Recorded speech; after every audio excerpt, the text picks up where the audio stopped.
Salut les amis, j'espère que tout le monde va bien. On est parti pour une petite vidéo. On va regarder déjà le programme du Real sur ce mois de septembre. Alors pour le moment, trêve internationale, reprise pour les merengues dans une dizaine de jours. Match au Bernabéu le dimanche 17 face à la Real Sociedad.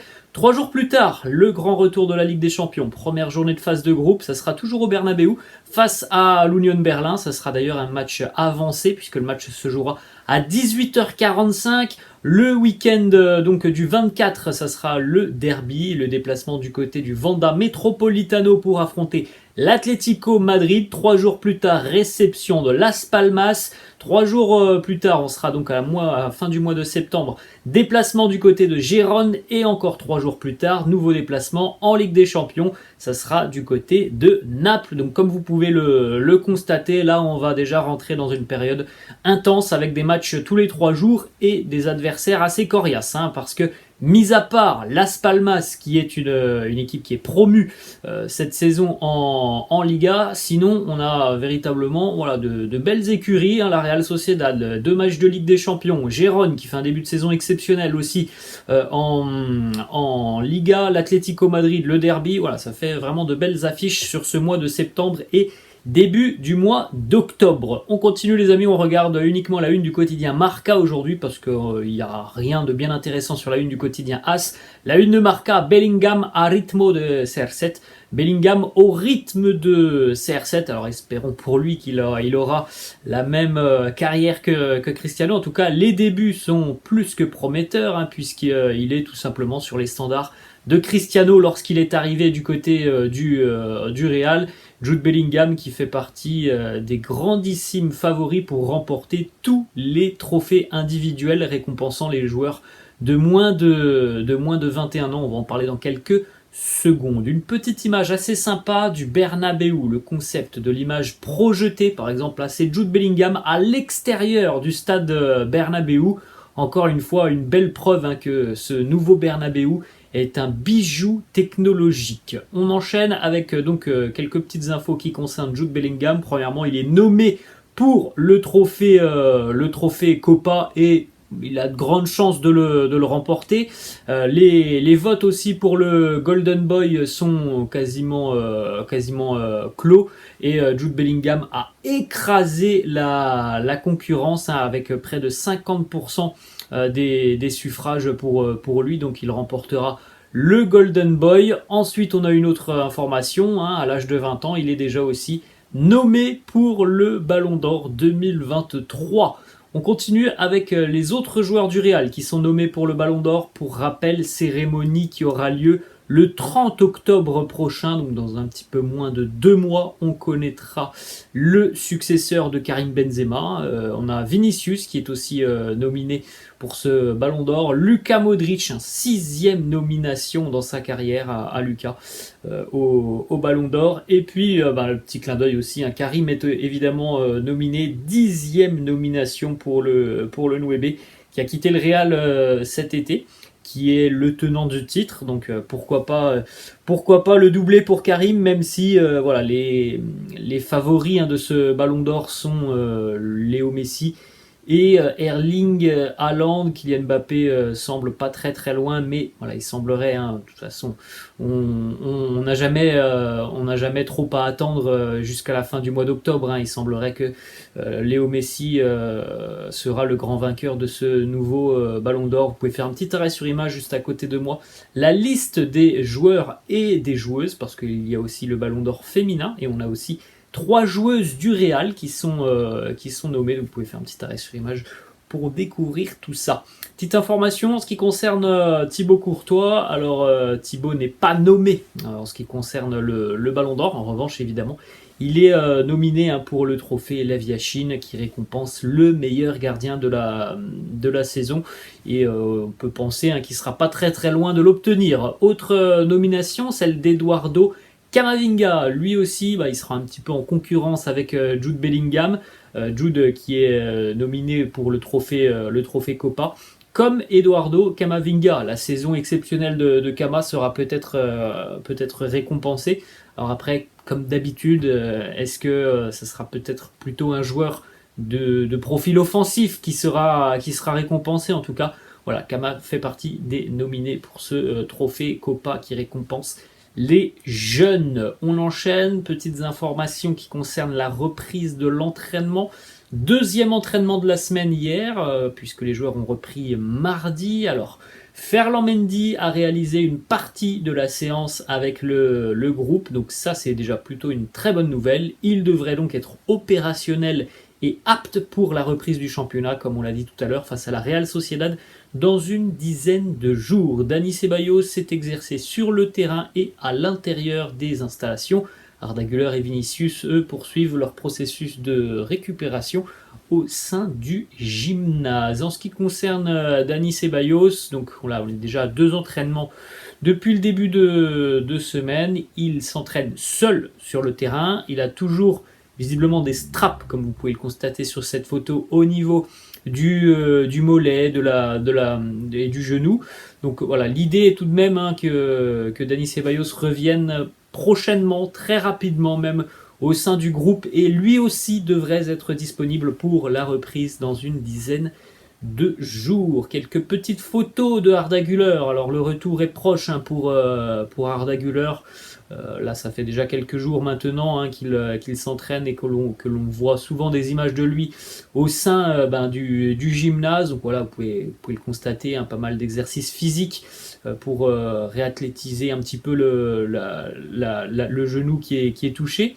Et pour Arda Güler, normalement, reprise de l'entraînement d'ici une petite dizaine de jours. En tout cas, c'est ce que l'on espère. Une information qui concerne Vinicius, comme on l'a dit, Vini est nommé au Ballon d'Or.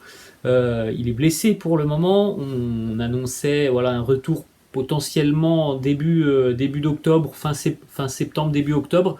Du côté du quotidien Marca, on annonce que du côté du staff médical du Real, on fait tout son possible pour que Vini soit de retour plus tôt que prévu, c'est-à-dire le 23 ou 24 septembre pour le derby face à l'Atlético.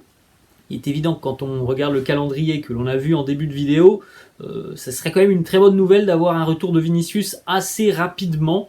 Après, la blessure, pour le moment, on n'a pas forcément d'informations. Est-ce que ça avance et ça évolue positivement? Est-ce que ça avance vite? Ça, on ne sait pas. Et il ne faut pas non plus précipiter le retour du joueur pour lui causer des soucis qui pourraient arriver, parce qu'on a déjà vu ce genre de choses beaucoup trop de fois dans le monde du football. Un joueur qui veut revenir le plus rapidement possible, qui revient et qui malheureusement n'a peut-être pas été assez soigné et rechute.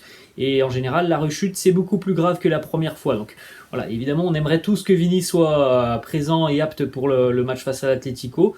Mais on suivra attentivement tout ça dans les prochaines semaines, parce que ça semble quand même un petit peu court. On attendait un retour potentiellement début octobre. Là, on nous parle du 23 au 24 septembre. Donc voilà, ce sont les informations Marca.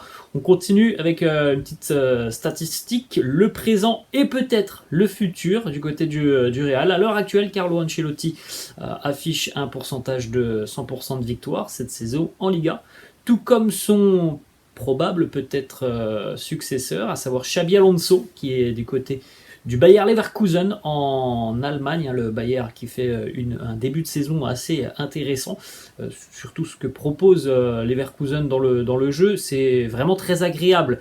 On a un entraîneur qui a des idées et des préceptes de jeu très très intéressants, et il est évident que le Real a coché le nom de Xabi Alonso pour devenir potentiellement le successeur de Carlo. On a une petite déclat, Dani Carvajal avec la sélection espagnole, qui a été évidemment questionné en conférence de presse sur l'absence d'un numéro 9 du côté du Real. Il nous dit: à l'heure actuelle, on est la meilleure attaque de Liga, et comme Carlo l'a dit, Bellingham est venu pour remplacer Benzema. Je ne pense pas que l'on ait besoin d'un attaquant supplémentaire. L'équipe est complète. Voilà, on verra sur la durée de cette saison. Moi, comme je l'ai dit, je crois dans la vidéo de mardi, la vidéo Mercato, on a résumé un peu le Mercato, je suis quand même un petit peu inquiet par rapport à la durée, par rapport à la saison. C'est une saison qui est très très longue. Un an sans numéro 9 digne de ce nom, pour moi, ça me pose un peu problème. On continue, les amis, une petite déclaration d'Hendrick. Lui arrivera au Real l'année prochaine avec un statut assez important parce que le Real a quand même beaucoup misé. On parle évidemment financièrement. Hein. Le Real a beaucoup misé sur le jeune Hendrick, donc il aura beaucoup de pression, je pense, hein, lors de son arrivée l'année prochaine. Hendrick, il nous dit je suis un neuf avec une âme de numéro 10. J'ai beaucoup aimé Karim Benzema depuis ses années à Lyon. Quand Ronaldo est parti, il est devenu un autre joueur. C'est quelqu'un qui a beaucoup plus marqué, qui a délivré des passes décisives. J'ai regardé beaucoup de ses matchs pour m'inspirer de lui et de son style de jeu. Ça serait parfait hein, d'avoir un joueur comme Hendrick qui soit aussi bon et à l'aise au poste de numéro 9 qu'au poste de numéro 10 comme Karim l'était. Alors on est très impatient, hein, je pense, de voir Hendrick arriver du côté du Real l'année prochaine. Après, voilà, il faudra aussi être certainement patient. Ça sera une grande étape dans sa jeune carrière. On enchaîne les amis, une petite déclaration de Yacine Bounou, on en parlait il y a 2-3 semaines hein, lors de la fin du mercato et lors surtout de la blessure malheureusement de Thibaut Courtois. C'était une possibilité pour le Real de signer donc le portier marocain Yacine Bounou qui a donc maintenant rejoint l'Arabie Saoudite.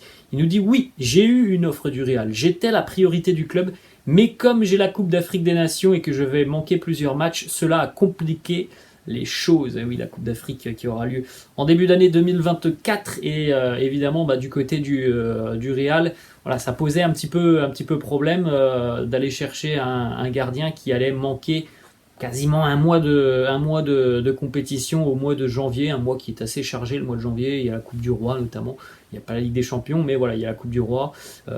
Voilà, ça a posé problème pour le Real qui était bel et bien sur le dossier. On continue les amis, on a quelques petites informations sur le retour de Sergio Ramos en Liga du côté du FC Séville. Il nous parle de son retour au Bernabéu, il nous dit le retour au Bernabéu, j'espère qu'ils m'accueilleront avec le même amour que j'ai pour eux.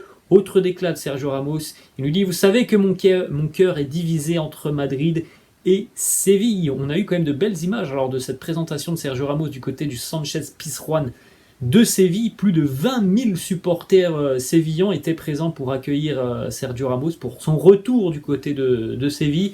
Retour qui n'a pas plu à tout le monde, notamment à la frange ultra des supporters du FC Séville.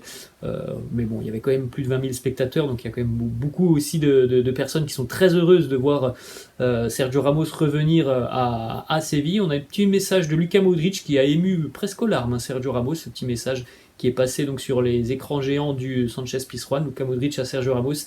Salut mon frère, je veux juste te féliciter pour ton retour à la maison parce que je sais que tu voulais ce retour, on se voit bientôt. Je t'envoie un gros bisou, je t'aime mon frère. Voilà les amis, la fin de cette vidéo, j'espère que ça vous a plu. N'hésitez pas comme d'habitude à lâcher un petit pouce bleu. N'hésitez pas non plus à vous abonner à la chaîne, je vous laisse et je vous dis à la prochaine. Ciao.